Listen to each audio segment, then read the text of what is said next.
नमस्कार दोस्तों, पिछले 2 दिनों में आपको वीडियो नहीं मिल पाए, कोई पर्सनल प्रॉब्लम थी तो वहां थोड़ा बिजी था।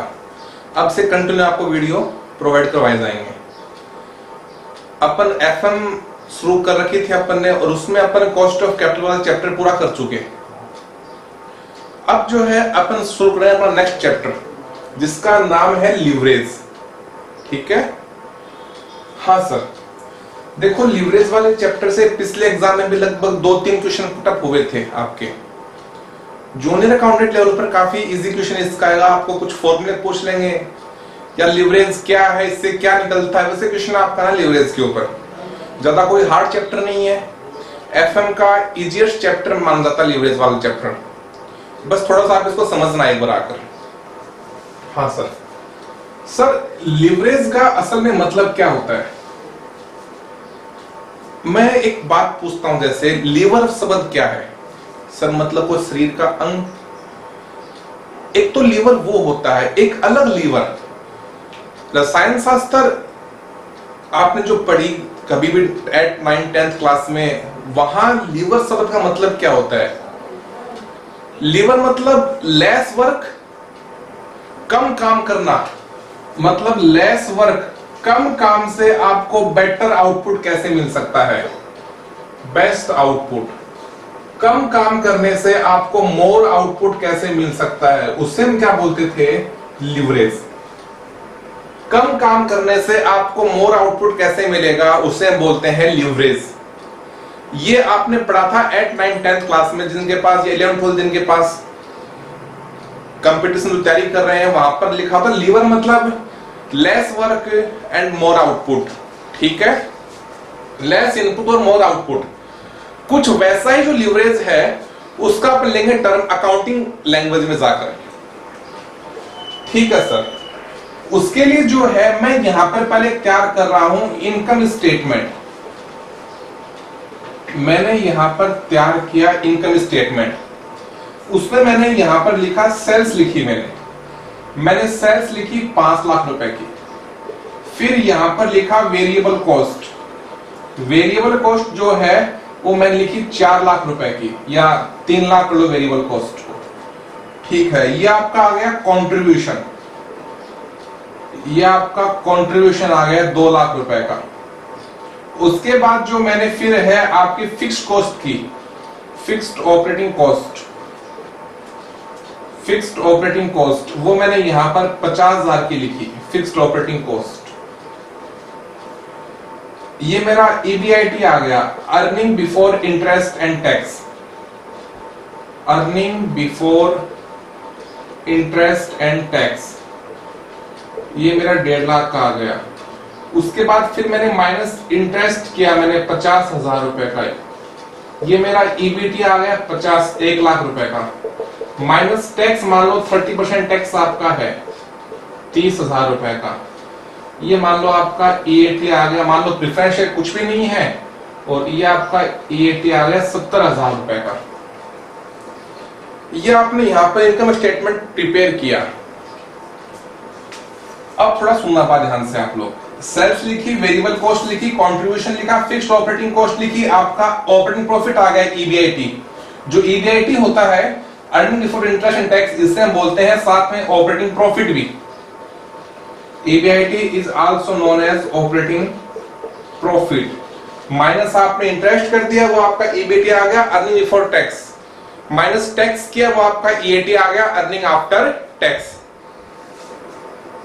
अब मैं यहां पर आपको थोड़ा समझा रहा हूं। इस कंपनी में जो ये आपका इनकम स्टेटमेंट है कंपनी का, इस कंपनी में ऑपरेटिंग रिस्क कितनी है? सर, ऑपरेटिंग रिस्क बोले तो इस कंपनी में ऑपरेटिंग रिस्क कितनी है?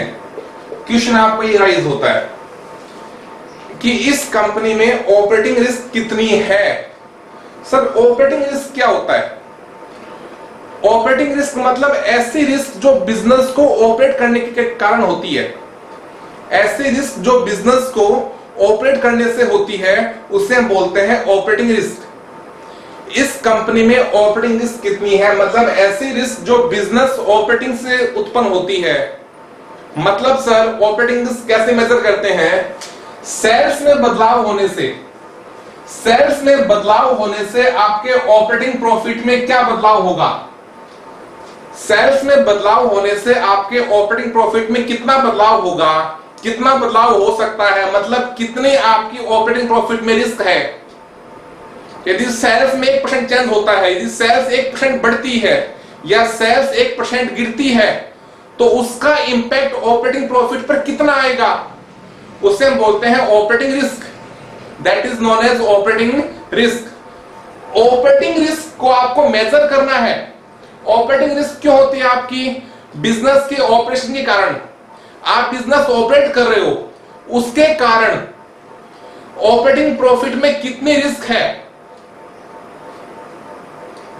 मतलब सर कि यदि आपकी सेल्स बढ़ती है या आपकी सेल्स गिरती है, तो ऐसा होने से ऑपरेटिंग प्रॉफिट में कितना बदलाव होगा, that is known as operating risk. Operating risk को मेजरमेंट करना, ऑपरेटिंग रिस्क को मापना, मूल्यांकन करना, उसे हम बोलते हैं ऑपरेटिंग लीवरेज। मतलब सर ऑपरेटिंग रिस्क का मेजरमेंट ऑफ ऑपरेटिंग रिस्क, इसको मेजरमेंट करना कि आपकी कंपनी में कितनी ऑपरेटिंग रिस्क है, उसको मापना, उसे हम बोलते हैं operating leverage. Operating leverage, that is known as operating leverage. आपको मैंने क्या बोला, ऑपरेटिंग रिस्क क्यों होती है सर? बिजनेस के ऑपरेशन के कारण। उस रिस्क का मेजरमेंट करना, that is known as operating leverage. मतलब अब यहां पर कोई आपसे पूछे कि भाई ऑपरेटिंग लीवरेज क्या होता है, फर्स्ट पॉइंट क्या आ गया, operating leverage measures operating risk. मतलब जो आपका ऑपरेटिंग लीवरेज है वो ऑपरेटिंग रिस्क को मेजर करता है, उसको मापता है। My first point. Second point क्या सर, ऑपरेटिंग लीवरेज क्या माप रहा है यहां पर? सेल्स में बदलाव होने से आपके ऑपरेटिंग प्रॉफिट में कितना बदलाव हो सकता है या कितना बदलाव होगा, उसका मापांकन कौन करता है? आपका ऑपरेटिंग लीवरेज। मतलब सेल्स में 1% बदलाव होने से, यदि सेल्स 1% बढ़ती है तो ऑपरेटिंग प्रॉफिट कितना बढ़ेगा, यदि सेल्स 1% घटती है तो ऑपरेटिंग प्रॉफिट कितना घटेगा, उसमें कितना बदलाव होगा, उसका मापांकन कौन करता है भाई? आपका operating leverage. That is known as operating leverage. ठीक है सर।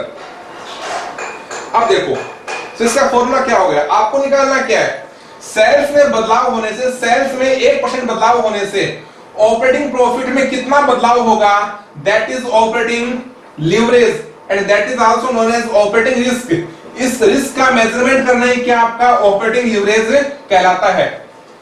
आपको निकालना बदलाव इन ईबीआईटी की, कितना बदलाव होगा ईबीआईटी में। मतलब sir percentage change in EBIT, percentage change in EBIT upon percentage change in sales, percentage change in sales, ये क्या आ जाएगा आपका operating leverage. That is known as operating leverage. कि भाई सेल्स में बदलाव होने से ऑपरेटिंग प्रॉफिट में कितना बदलाव हो रहा है, that is known as operating leverage. मान लो सर, मान लो सपोज करो जो सेल्स है वो बढ़ी 15% आपकी, और जो ऑपरेटिंग प्रॉफिट है वो कितना बढ़ गया आपका, 30% बढ़ गया। इसका अर्थ क्या हुआ कि सेल्स में 1% बदलाव से ऑपरेटिंग प्रॉफिट में 2% बदलाव हो रहा है। सर कैसे? 30 भाग 15, 30 क्या आपका यहाँ पर परसेंटेज चेंज इन ईबीआईटी, 15 क्या आपका यहाँ पर परसेंटेज चेंज इन सेल्स। इस फॉर्मूले को जो है हम एक रूप में और लिख सकते हैं, या contribution upon EBIT, contribution upon EBIT. Sir contribution upon EBIT, इसका एक फॉर्मूला आपका ये और होता है। ये आपका मैटर है ऑपरेटिंग लीवरेज का। सर हमें इस क्वेश्चन में ऑपरेटिंग लीवरेज निकाल के बताओ। देखो आप फटाफट ऑपरेटिंग लीवरेज कैसे आएगी। सर फॉर्मूला क्या लिखा है मैंने यहाँ पर, कंट्रीब्यूशन अपॉन ईबीआईटी। सर कितना कंट्रीब्यूशन आपको यहाँ पर, कितना कंट्रीब्यूशन है? कंट्रीब्यूशन 2 लाख रुपए का। ये लो सर कंट्रीब्यूशन कितना, 2 लाख का। ठीक है सर ईबीआईटी कितनी आपकी यहाँ पर, ईबीआईटी 1.5 लाख रुपए की है, अपॉन क्या 2 लाख अपॉन 1.5 लाख। ठीक है कितना आपका आ गया ये leverage 1.33, that is known as operating leverage.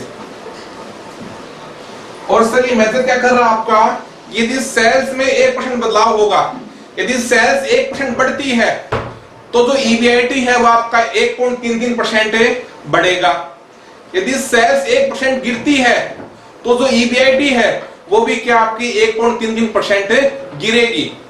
Sales में बदलाव होने से ऑपरेटिंग प्रॉफिट में कितना बदलाव होगा, इसको कौन मापता है, ऑपरेटिंग लीवरेज। और सर ऑपरेटिंग लीवरेज क्या बिजनेस की ऑपरेटिंग रिस्क को मेजर करता है।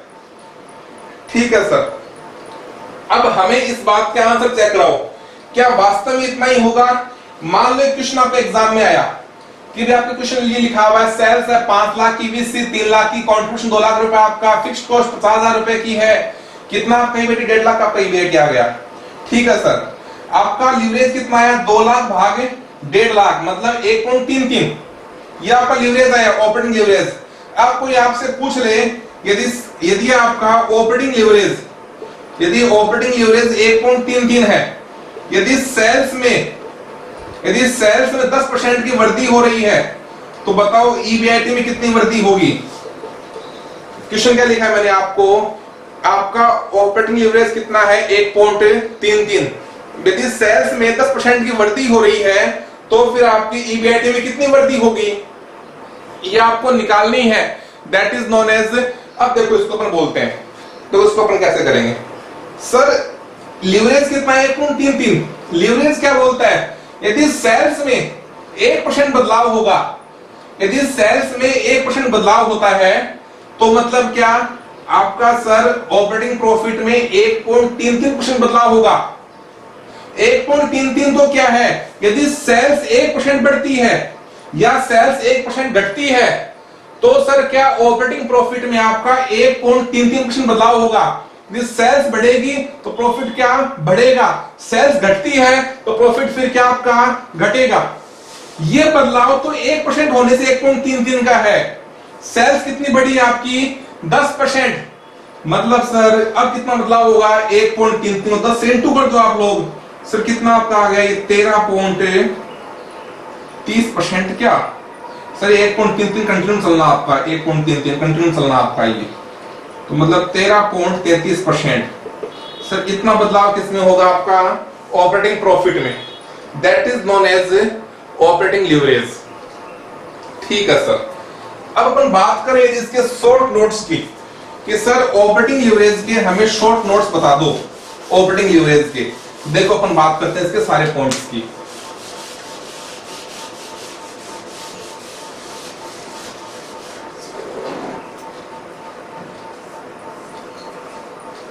हाँ सर, अब थोड़ा आप पॉइंट देखना इधर, ऑपरेटिंग लीवरेज के शॉर्ट पॉइंट। सबसे पहली बात तो ये बिजनेस रिस्क को मेजर करता है, बिजनेस रिस्क मेजरमेंट टूल है।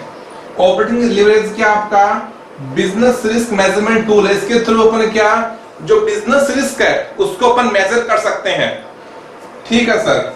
सर ऑपरेटिंग लीवरेज क्या बताता है, परसेंटेज चेंज इन ईबीआईटी, कि कितना परसेंट चेंज होगा ईबीआईटी में, किसके कारण, due to percentage change in sales, due to 1%, due to 1% change in sales. ये बात कौन बोलता है, ऑपरेटिंग लीवरेज, कि सेल्स में 1% बदलाव होने से, सेल्स में 1% बदलाव होने से आपका कितना बदलाव होगा ईबीआईटी मतलब ऑपरेटिंग प्रॉफिट में, that is known as operating leverage. अब थोड़ा बात सुनो ध्यान से, आप देखो आप क्या सर ऐसे हमारा आंसर आ रहा है क्या, देखना आप थोड़ा सा पॉइंट, कैलकुलेटर है, देखो आप थोड़ा सा पॉइंट। मैंने कहा कि मान लो आपने यहां पर कितना लीवरेज आया 1.33 का, ठीक है सर। मान लो आपकी सेल्स कितनी बढ़ रही है 10% की, कितनी बड़ी सेल्स 10% की, मैंने क्या बोला जी सेल्स यहां पर 10% बढ़ रही है, मतलब ऑपरेटिंग प्रॉफिट आपका 13.33% बढ़ेगा, इतना आपका श्योर है। सर कैसे, आंसर निकालो। देखो बात करते हैं, पहले सेल्स कितनी थी आपकी 5 लाख की, अब सेल्स कितनी हो गई, सेल्स में वृद्धि कितनी थी आपने 10% की, मतलब सर 5 लाख प्लस 10%, अब सेल्स कितनी हो गई आपके 5,50,000 रुपए की। सर वेरिएबल कॉस्ट कितने थे? 3 लाख की वीसी है, कितने की सेल्स पर? 5 लाख की सेल्स पर। मतलब जो वीसी जो आपकी है वो आपकी सेल्स की 60% है। 3 लाख की वीसी है 5 लाख की सेल्स पर। इसका अर्थ क्या होगा? जो वीसी जो है वो आपकी सेल्स की 60% है। करो आप 5,50,000 इंटू 60%, वीसी कितनी आपकी आ गई? 3,30,000 की। सर कितना आपका कंट्रीब्यूशन आ गया? 2,20,000 का। सर फिक्स्ड कॉस्ट क्या? फिक्स्ड कॉस्ट में आपका कोई बदलाव नहीं होने वाला, मतलब आपकी फिक्स्ड कॉस्ट सेम रहेगी 50 की 50। कितना आपका आ गया सर? ये ईबीआईटी 1,70,000 का। अब देखो आप फटाफट, पहले कितना था ईबीआईटी? 1.5 लाख का। अब कितना हो गया ईबीआईटी? 1,70,000 का। मतलब सर कितना बढ़ा आपका ईबीआईटी? 20,000 बढ़ गया। कितने पर? 1.5 लाख पर। और इंटू क्या? 100। मतलब सर 13.3333% बढ़ा है आपका ईबीआईटी, जो आपका यहां इस आंसर में मेरे ख्याल से आ गया था। ये होती है आपकी ऑपरेटिंग लीवरेज। अब देखो मजे की बात ये है, मतलब सेल्स आपने कितनी बढ़ाई? ओनली 1% ही, लेकिन प्रॉफिट क्या 1% से फालतू बढ़ रहा है। आपने सेल्स कितनी बढ़ाई? 1%। सर प्रॉफिट कितना बढ़ रहा है? 1% से फालतू बढ़ रहा है। क्यों? इसका रीजन क्या है? इसका रीजन है ये फिक्स्ड कॉस्ट। क्या sir? Fixed cost. Because sir fixed cost में से कोई वृद्धि नहीं हो रही मेरे ख्याल से। जितनी फिक्स्ड कॉस्ट आपकी पहले लग रही थी उतनी एफसी क्या आपकी अब लग रही है। फिक्स्ड कॉस्ट में आपका कोई बदलाव नहीं हो रहा, जितनी एफसी पहले थी उतनी एफसी क्या आपकी अब लग रही है। इसलिए क्या आपके प्रॉफिट में एक्स्ट्रा वृद्धि हो रही है, आपके प्रॉफिट में एक्स्ट्रा बदलाव होगा। यदि सेल्स 1% बढ़ रही है तो ऑब्वियसली आपका प्रॉफिट 1% से फालतू बढ़ेगा। यदि सेल्स 1% कम हो रही है, आपका प्रॉफिट 1% से अधिक रूप से कम होगा। इसका रीजन क्या है? Fixed cost. सर कैसे? बताओ मैं इस बात को, थोड़ा सुनो आप। सपोज करो आप लोग, मान लो इस क्वेश्चन में मान लो फिक्स्ड कॉस्ट आपकी कुछ नहीं होती। सोचो फिर आपके सेल्स कितनी बढ़ती। मान लो इस क्वेश्चन में जो है आपकी फिक्स्ड कॉस्ट कुछ नहीं होती। कितना कंट्रीब्यूशन आपका? 2 लाख रुपए का। कितनी फिक्स्ड कॉस्ट आपकी? 0। कितना आपका ईबीआईटी है? 2 लाख का। सर यहां पर आओ, कितना कंट्रीब्यूशन? 2 लाख है, 20,000 का। कितना फिक्स्ड कॉस्ट है? 0। कितना आपका हुआ ईबीआईटी? 2 लाख है, 20,000 का। सर पहले कितना था ईबीआईटी? 2 लाख का। अब कितना? 2 लाख है, 20,000 का। कितना बढ़ा आपका? 20 बढ़ा। कितने की सेल्स पे बढ़ा? सॉरी कितने बढ़ा? 2 लाख पे बढ़ा आपका। 20,000 भाग 2 लाख इंटू 100, मतलब 10% वृद्धि हो रही है। इसका क्या हुआ सर? जितनी आपने सेल्स में वृद्धि की है उतनी वृद्धि किसमें हुई आपके सर? ईबीआईटी में। मतलब जितनी वृद्धि सेल्स में की है प्रॉफिट में वृद्धि उससे एक्स्ट्रा नहीं हुई। क्यों? क्योंकि आपके पास फिक्स्ड कॉस्ट कुछ भी नहीं थी। इसका मतलब प्रॉफिट जो है उसमें एक्स्ट्रा वृद्धि कब होगी? यदि आपके पास फिक्स्ड कॉस्ट होगी। तो मतलब आपका ऑपरेटिंग लीवरेज क्यों आता है?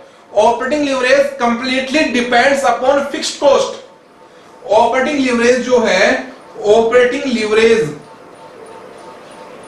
Depends upon fixed cost. क्या sir? Depends upon fixed cost.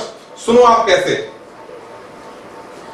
मैंने कहा ये लो, मान लो कंट्रीब्यूशन आपका 4 लाख रुपए का है। ईबीआईटी जो है वो आपकी 1 लाख रुपए की है। सॉरी, फिक्स्ड कॉस्ट जो है वो आपकी 1 लाख की है। सर कितना आपका ईबीआईटी आ गया? 3 लाख का। एक केस मैंने ये लिया।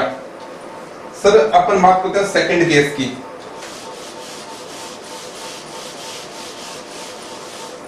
Second case sir 4 lakh minus fixed cost मैंने कितनी ली? 2 लाख की। कितना आपका ईबीआईटी आ गया? 2 लाख का। Sir third case 4 lakh minus fixed cost मैंने कुछ नहीं ली। कितना आपका ईबीआईटी आ गया? 4 लाख का।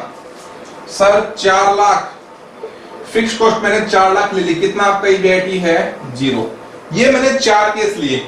इसके ऊपर जो है अपन करेंगे पूरा एनालिसिस। सुनो अपनी बात ध्यान से। सर फर्स्ट वाले केस में कितना कंट्रीब्यूशन 4 लाख, कितनी फिक्स कॉस्ट है 1 लाख की, कितना ईबीआईटी 3 लाख का। सर फॉर्मूला क्या आपका ऑपरेटिंग लीवरेज का? फॉर्मूला होता है कंट्रीब्यूशन अपॉन ईबीआईटी। कितना कंट्रीब्यूशन 4 लाख, ईबीआईटी 3 लाख का, कितना आपका आ गया 1.33। मतलब यहां पर इसका अर्थ क्या है, यदि सेल्स बढ़ेगी 1% से तो ऑपरेटिंग प्रॉफिट जो है वो आपका 1.33% से बढ़ेगा। यदि सेल्स गिरेगी 1% से तो मतलब ऑपरेटिंग प्रॉफिट भी क्या 1.33% से आपका गिरेगा। ये क्या बोलता है सर आपको? ऑपरेटिंग लीवरेज बोलता है। अब देखना बात सुनो, अब सर मैंने यहां पर क्या किया, मैंने यहां पर सर फिक्स कॉस्ट में वृद्धि कर दी। जो ही मैंने फिक्स कॉस्ट में वृद्धि की है सर, मेरा ऑपरेटिंग लीवरेज भी बढ़ जाएगा। मतलब सर कैसे निकालो आप लोग, कितना कंट्रीब्यूशन 4 लाख का, कितनी फिक्स कॉस्ट 2 लाख, कितना आपका एफसी आ गया 2 लाख रुपए का। फॉर्मूला क्या? Contribution upon EBIT. कितना आपका सर आ गया ऑपरेटिंग लीवरेज 2 का, आया कि नहीं आया? बिल्कुल। मतलब सर इसका अर्थ क्या हो गया, जो ही हम फिक्स कॉस्ट में वृद्धि करेंगे उससे क्या होगा, आपके operating risk and operating leverage दोनों क्या आपके बढ़ जाएंगे। मतलब operating leverage depends upon fixed cost. Sir किसके ऊपर है? Fixed cost per. यदि आपकी फिक्स्ड कॉस्ट कुछ भी नहीं है, यदि आपकी फिक्स्ड कॉस्ट कुछ भी नहीं है तो सर इसका अर्थ क्या हो गया, आपके पास कोई भी लीवरेज नहीं है। लीवरेज कब होगा? जब आपकी फिक्स्ड कॉस्ट होगी। यदि आपके पास ऑपरेटिंग फिक्स्ड कॉस्ट है तभी क्या आपका लीवरेज होगा। यदि यदि फिक्स्ड कॉस्ट बढ़ती है तो उससे फिर क्या आपका operating risk and operating leverage दोनों क्या आपके बढ़ेंगे। मेरी पहली बात तो ये। अरे देखो यहां पर 4 लाख और इसलिए कुछ भी नहीं है। एफसी कितनी आपकी? सर आपके एफसी नील है। अरे इसका अर्थ क्या हो गया, अब यहां पर फिक्स कॉस्ट कुछ नहीं है। मतलब 4 लाख भागे 4 कितना आ गया 1। मतलब जितने वृद्धि सेल्स में उतनी वृद्धि किसमें? आपके ऑपरेटिंग प्रॉफिट में। That's mean no leverage. मैं ये बोल रहा हूं आपको, भाई आपका लीवरेज कब होगा? जब फिक्स्ड कॉस्ट होगी। Operating leverage depends upon fixed cost. Fixed cost बढ़ती है, आपका लीवरेज क्या होगा? बढ़ेगा। फिक्स्ड कॉस्ट घटती है, आपका लीवरेज क्या? घटेगा। यदि फिक्स्ड कॉस्ट कुछ भी नहीं है उसका मतलब क्या हो गया, आपके कंपनी में कोई भी लीवरेज काम नहीं करा, आपकी कंपनी में कोई ऑपरेटिंग लीवरेज नहीं है। ठीक है सर, अब हम इस बात को नोट कर लेते हैं। तो मैंने क्या बोला, operating leverage depends upon fixed cost. ठीक है सर। इफ इंक्रीज, यदि आपका एफसी में इंक्रीज हो रहा है तो उससे क्या होगा, ऑपरेटिंग लीवरेज में भी क्या आपका इंक्रीज होगा। ठीक है सर। यदि आपका एफसी डिक्रीज है तो उससे क्या आपका ऑपरेटिंग लीवरेज में भी कमी होगी। ठीक है। यदि आपके एफसी कुछ भी नहीं है, नील है, तो मतलब क्या सर, आपकी कंपनी में no operating leverage. No operating leverage, क्या आपकी कंपनी फिर कोई लीवरेज काम नहीं कर रहा है। ये था मेरा कॉन्सेप्ट ऑपरेटिंग लीवरेज के ऊपर आकर। अब सर बड़ी बात क्या है, थोड़ा देखना पॉइंट्स को। एक क्वेश्चन आया हुआ है, आपसे कोई ये पूछ ले ऑपरेटिंग लीवरेज किस पर डिपेंड करता है। ऑपरेटिंग लीवरेज क्यों होता है आपका? ऑपरेटिंग लीवरेज क्यों होता है? फिक्स्ड कॉस्ट के कारण। ऑपरेटिंग लीवरेज क्यों होता है? इसका कॉज क्या है ऑपरेटिंग लीवरेज होने का? Fixed cost. कॉजेज है सर, सॉरी मैंने गलत लिख दिया, ये कॉजेज ऑफ ऑपरेटिंग लीवरेज, ये कॉज है, कारण है। Causes of operating leverage.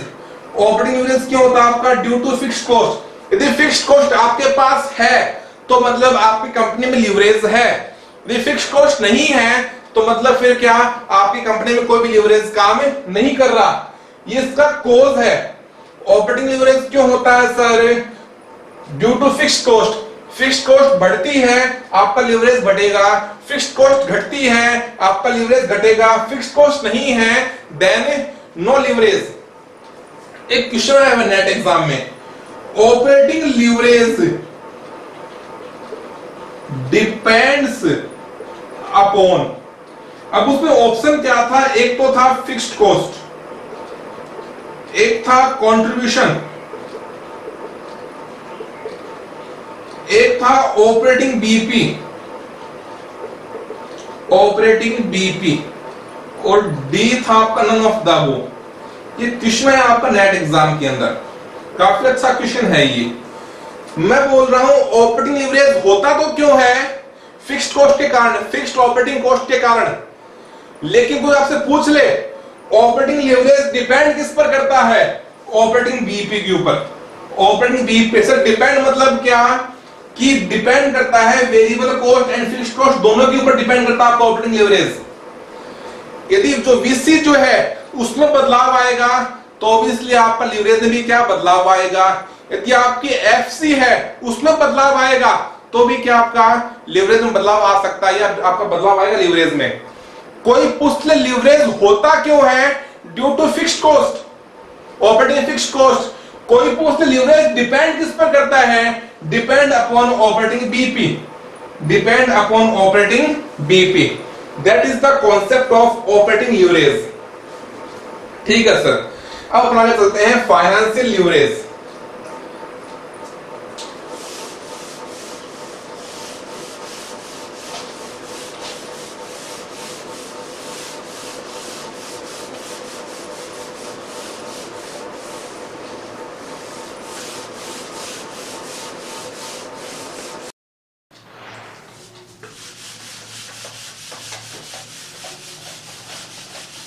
अब अपन आते हैं फाइनेंशियल लीवरेज के ऊपर।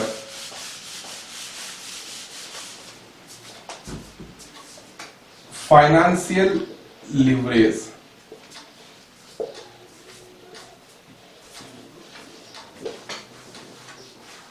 ठीक है सर। अब थोड़ा सा इस पॉइंट को हमें समझना पड़ेगा।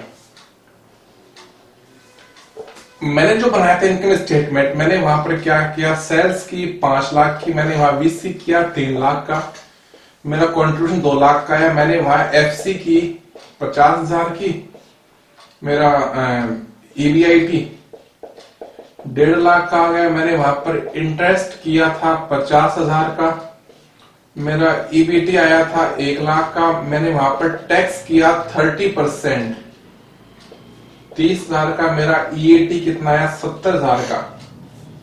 मान लो नंबर ऑफ इक्विटी शेयर 35,000 है, नंबर ऑफ शेयर कितने हैं? इक्विटी शेयर 35,000 है, मतलब मैंने कितना अर्न किया पर शेयर? मेरी ईपीएस कितनी है? 2 रुपए की। 35,000 शेयर में कितना 70,000 रुपए अर्न किए मैंने 35,000 शेयर के ऊपर, मतलब कितनी मेरी ईपीएस है? 2 रुपए की मेरी ईपीएस है। ये मैंने किया। जो आपका ऑपरेटिंग लीवरेज था वहां पर आपने क्या किया था? वहां आपने किया कि सेल्स में बदलाव होने से जो ईबीआईटी जो है उसमें कितना बदलाव होगा वो आपने कवर किया ऑपरेटिंग लीवरेज में। अब मुद्दा आता है ईबीआईटी में बदलाव होने से ईपीएस में कितना बदलाव होगा। ईबीआईटी में बदलाव होने से ईपीएस में कितना बदलाव होगा, उसे हम क्या बोलते हैं? Financial leverage. मतलब सर ईपीएस में ईबीआईटी में 1% बदलाव होने से, ईबीआईटी में 1% बदलाव होने से जो ईपीएस जो है उसमें कितना बदलाव होगा? That is known as financial leverage. मतलब इसका फॉर्मूला क्या बन गया आपका? Percentage change in EPS upon percentage change in EBIT. इसका एक फॉर्मूला मैं और लिख सकता हूं, जैसे आपने वहां पर क्या था ऑपरेटिंग लीवरेज वाले केस में कंट्रीब्यूशन अपॉन ईबीआईटी, वैसे ही यहां पर होगा EBIT upon EBT, EBIT upon EBT. ये इसका एक फॉर्मूला और है। पहली बात तो ये तो इनके फॉर्मूले हैं। फाइनेंशियल लीवरेज क्या मेजर करता है कि भाई ईबीआईटी में 1% बदलाव होने से, ईबीआईटी में 1% बदलाव होने से आपका ईपीएस जो है, अर्निंग पर शेयर जो है, उसमें कितना बदलाव होगा, उसे हम बोलते हैं फाइनेंशियल लीवरेज। मतलब sir percentage change in EPS upon percentage change in EBIT, या फिर क्या EBIT upon EBT. Sir EBIT मतलब earning before interest and tax, and EBT मतलब क्या? Earning before tax. उसे हम बोलते हैं फाइनेंशियल लीवरेज। जैसे आपने किया ऑपरेटिंग लीवरेज में कि जो ऑपरेटिंग लीवरेज जो है वो ऑपरेटिंग रिस्क को मेजर करती है। किसको सर? ऑपरेटिंग रिस्क को। Operating leverage measures operating risk. Sir operating risk क्या थी आपकी? जो आपकी सेल्स में बदलाव होने से कितना बदलाव होगा ऑपरेटिंग प्रॉफिट में, दैट इज ऑपरेटिंग रिस्क। मतलब बिजनेस के जो ऑपरेशन है बिजनेस को जो ऑपरेट कर रहे हो उसमें कितनी आपकी रिस्क है, उसे हम बोलते थे ऑपरेटिंग रिस्क। वो क्यों होती थी आपकी? Due to fixed cost and operating leverage depends upon operating DP. वैसे कुछ आपका यहां पर है, financial leverage measures financial risk, financial leverage measures financial risk, financial leverage measures financial risk. अब सर बड़ी बात, फाइनेंशियल रिस्क क्या होती है? थोड़ा हमें इसको एक्सप्लेन करना पड़ेगा कि व्हाट इज फाइनेंशियल रिस्क। थोड़ा सुनो आप बात ध्यान से। अपन यहां पॉइंट कर रहे हैं फाइनेंशियल रिस्क क्या होती है। एक थोड़ा सा बात समझो, ये जो ईबीआईटी है, जो आपका ऑपरेटिंग प्रॉफिट है, ये प्रॉफिट डिपेंड करता है कंपनी के ऑपरेटिंग कॉस्ट स्ट्रक्चर के ऊपर, कंपनी के ऑपरेटिंग कॉस्ट स्ट्रक्चर के ऊपर। मतलब सर कंपनी की कितनी वेरिएबल कॉस्ट है, कंपनी की कैसी फिक्स्ड कॉस्ट है, या कंपनी की कैसी सेल्स है, depends upon operation. EBIT depend करता है कंपनी के ऑपरेशन के ऊपर, मतलब कंपनी की इन कॉस्ट के ऊपर, वीसी एंड एफसी के ऊपर। लेकिन सर जो ईपीएस जो है, अर्निंग पर शेयर जो है, वो सर डिपेंड किस किस पर करता है? एक तो जैसे ईबीआईटी है, ईबीआईटी दिखोगे देन ईपीएस आपका मोर होगा मेरे ख्याल से, ये तो आपका है ही है। इसके अलावा सर जो ईपीएस सर जो है वो डिपेंड करता है कंपनी के साथ में इंटरेस्ट के ऊपर भी। किसके ऊपर? इंटरेस्ट के ऊपर। इसका रीजन क्या है? क्योंकि सर जो इंटरेस्ट होती है वो आपकी फिक्स्ड कॉस्ट होती है। जैसे आपने वहां पर किया था दैट इज फिक्स्ड कॉस्ट, लेकिन ये तो क्या आपकी ऑपरेटिंग फिक्स्ड कॉस्ट होती है, उसको आपने कहां पर काम लिया था? ऑपरेटिंग लिवरेज में। यहां जो इंटरेस्ट जो है ये क्या आपकी फाइनेंशियल फिक्स्ड कॉस्ट होती है।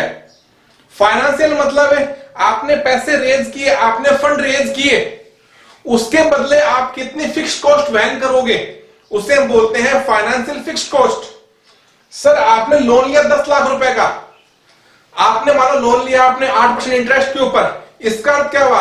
आपको हर साल इस लोन पर कम से कम 80,000 का ब्याज पे करना पड़ेगा, हर साल इतना ब्याज पे करना पड़ेगा। That's mean fixed cost. ये क्या आपके सर? ये फिक्स्ड कॉस्ट होती है आपकी। ये मतलब सर जो ईपीएस सर जो है वो साथ में डिपेंड किसके ऊपर करता है? इस इंटरेस्ट के ऊपर, because that is financial fixed cost. Sir इसमें फाइनेंशियल रिस्क कैसे हुई? बड़ी बात यह है, इंटरेस्ट के कारण फाइनेंशियल रिस्क कैसे हुई? थोड़ा समझना आप इस पॉइंट को आकर। सर हमने डेट उठाए, हमने 10 लाख रुपए के 8% ब्याज के ऊपर। हमने सर इक्विटी उठाई सर हमने 30 लाख के ऊपर। कितने के ऊपर? 30 लाख के ऊपर। हमने सर क्या किया? तो 40 लाख रुपए सर जो है ये हमने कंप्लीट इन्वेस्टमेंट कर दिए कहीं पर जाकर। और सर हमें सर क्या हुआ? इस इन्वेस्टमेंट पर सर जो है हमें 12% इनकम हुई। कितनी? हमें सर इस इन्वेस्टमेंट पर 12% इनकम हुई। इस इन्वेस्टमेंट के ऊपर आपको ये बोल दिया। सर हमें इस इन्वेस्टमेंट से इनकम से 12% हो, चाहे 7% हो, चाहे 20% हो, डेब्ट वाले सर जो है हमें उन्हें कम से कम या हमें उन्हें 8% पे करना ही करना पड़ेगा। डेब्ट वालों को हमें 8% पे करना पड़ेगा, चाहे हमारी इनकम 12% हो, चाहे इनकम 6% हो, और चाहे हमारी इनकम 20% हो। डेब्ट को हमें इनके फंड पर 8% इंटरेस्ट पे करना पड़ेगा। इनकम कितनी हुई है? 12% की। कितना पे किया डेब्ट को? 8% का। ठीक है सर। सर 12% जो इनकम हुई है सर, वो इनकम कैसे हुई है? वो इनकम है बोथ फंड के ऊपर, मतलब जो 10 लाख का फंड है कितनी इनकम इस पर? 12% की। 30 लाख फंड है सर, इस पर भी कितनी इनकम हुई आपकी? 12% की। सर कितनी इनकम यहां पर हो गई? 1,20,000 की। सर कितनी इनकम यहां हो गई? 3,60,000 की।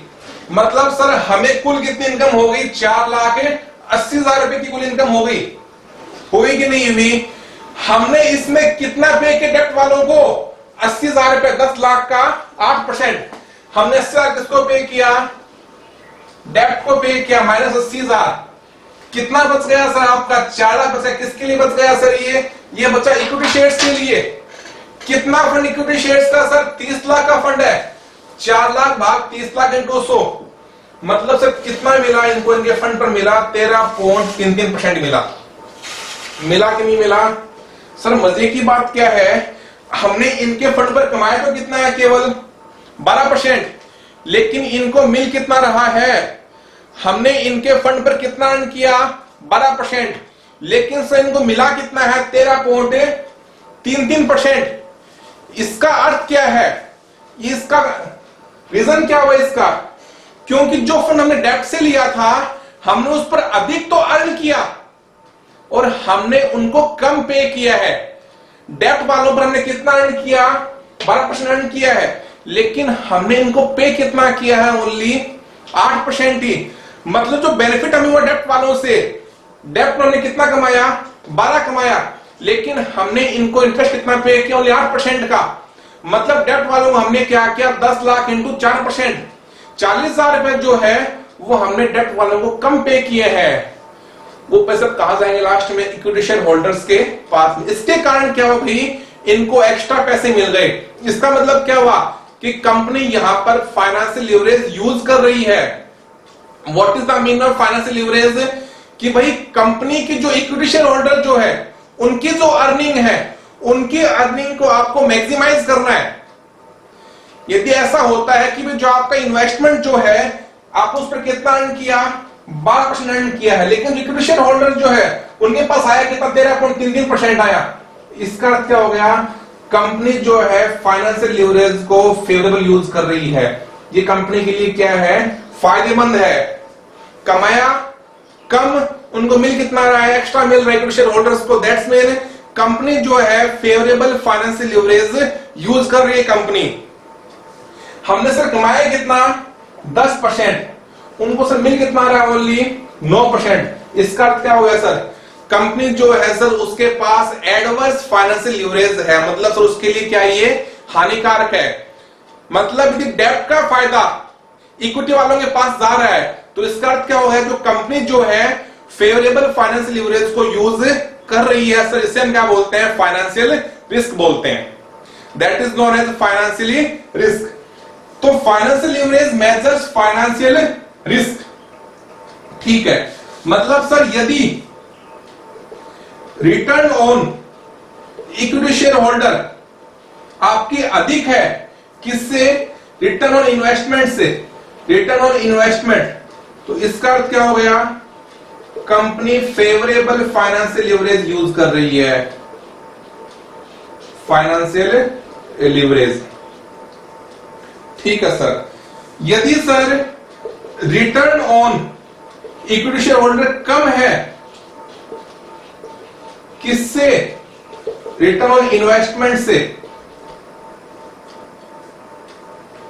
इन्वेस्टमेंट से कम है, तो इसका मतलब क्या हो गया? कंपनी के पास एडवर्स फाइनेंशियल लीवरेज है। यदि सब दोनों सेम है, return on equity share is equal to return on investment, तो इसका मतलब क्या हो गया? There are no financial leverage. फिर वहां को भी आपका फाइनेंशियल लीवरेज नहीं होगा। ठीक है सर।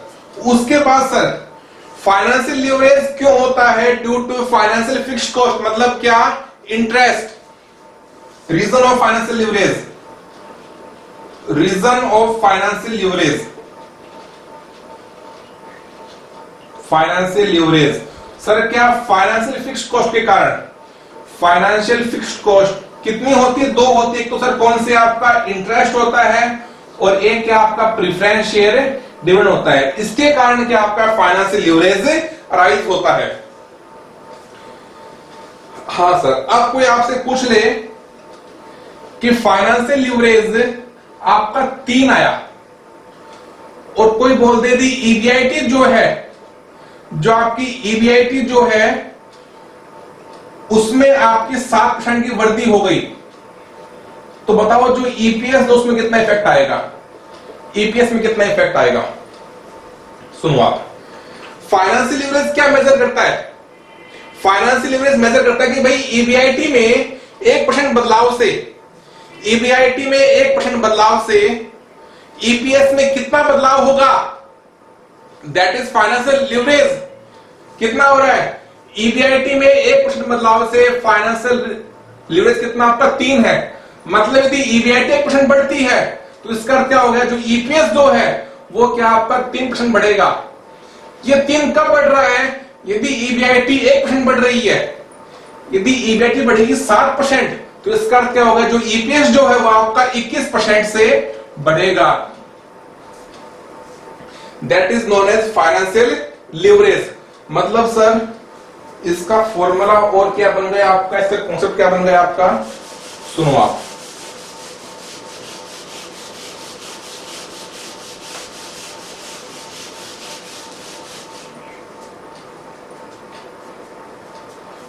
फाइनेंशियल लीवरेज मेजर्स, क्या मेजर करता है ये? Percentage change in EPS due to 1% change in EBIT. EBIT में 1% बदलाव होने से ईपीएस में कितना बदलाव होगा, उसको कौन मापता है? Financial leverage. ठीक है सर। सर उसके बाद favourable financial leverage is equal to trading on equity. Trading on equity, ये थोड़ी बात समझना, कई बार एग्जाम में सब क्वेश्चन आ जाता है। अब बड़ी बात तो सर ट्रेडिंग ऑन इक्विटी क्या होती है? What is trading on equity? ये बोलता है ट्रेडिंग ऑन इक्विटी कब होती है, जब आरओआई से आरओई अधिक होती है। Return on equity is more than return on investment, that situation is known as trading on equity. मतलब सर यदि तो कितना है, 12% है, ये 15% है, that is known as trading on equity. ठीक है सर। मतलब इसको साथ में क्या बोलते हैं? Favourable financial leverage. Favourable financial leverage कब होता है आपका? हमने जब कमाया तो कम है और सर का जो इक्विटी शेयर होल्डर जो है उनको फालतू मिल रहा है। क्यों? क्योंकि हमने नेट में सेविंग की थी। That is favourable financial leverage and that condition is also known as trading on equity. मतलब सर क्या? Favourable financial leverage is equal to trading on equity. That is the concept of financial leverage. अब अपन आते हैं combined leverage के ऊपर। Next point combined leverage. सुनो आप,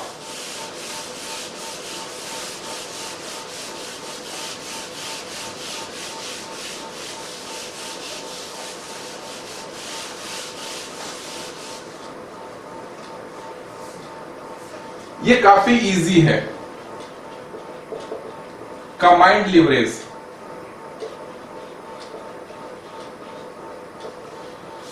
सर अभी हमने क्या पढ़ा? Operating leverage. उसने क्या बोला? सेल्स में 1% बदलाव से जो ईबीआईटी जो है उसमें कितना % बदलाव हुआ। ये बात किसने बोली? ऑपरेटिंग लीवरेज ने। सर फाइनेंशियल लीवरेज ने क्या बोला? ईबीआईटी में 1% बदलाव से जो ईपीएस जो है उसमें कितना बदलाव होगा।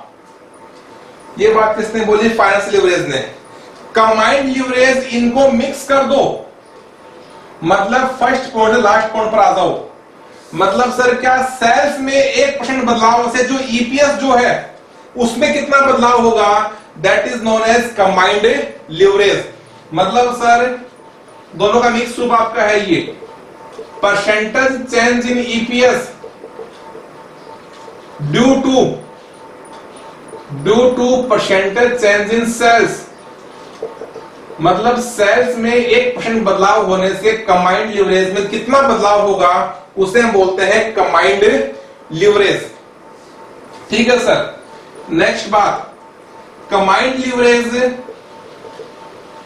Measures both operating and financial risk, operating and financial risk. Sir जो ऑपरेटिंग लीवरेज जो था उसने क्या मेजर किया? Operating risk. फाइनेंशियल रिस्क क्या मेजर किया? Financial risk. Now combined leverage दोनों का मिक्स रूप है, that's mean combined leverage measures both operating and financial risk. ये सब दोनों को मेजरमेंट करता आपका कंबाइंड लीवरेज, ठीक है। That is the concept of combined leverage. Sir इसका फॉर्मूला क्या बन गया? दोनों का मिक्स रूप है, मतलब सर आप इन दोनों को जोड़ दो तो मतलब ऑपरेटिंग लीवरेज और इनटू फाइनेंशियल लीवरेज, इनटू कर दो दोनों का, आप लोग दोनों को आप इनटू कर दो, operating into financial leverage, that is known as combined leverage. Sir कैसे? ये क्या होता है? That is contribution upon EBIT into EBIT upon EBT. Sir EBIT से ईबीआईटी गया, क्या बना फॉर्मूला इसका? Contribution upon EBT. या फिर इसका एक फॉर्मूला और बनता है, percentage change in EPS upon percentage change in sales, that is the concept of combined leverage. यह आपका लीवरेज का चैप्टर पूरा हो गया। नेक्स्ट चैप्टर जो है मैं दूंगा कैपिटल स्ट्रक्चर के ऊपर, जहां पर मैं कराऊंगा optimum capital structure and calculation of indifference point, that will be my next chapter.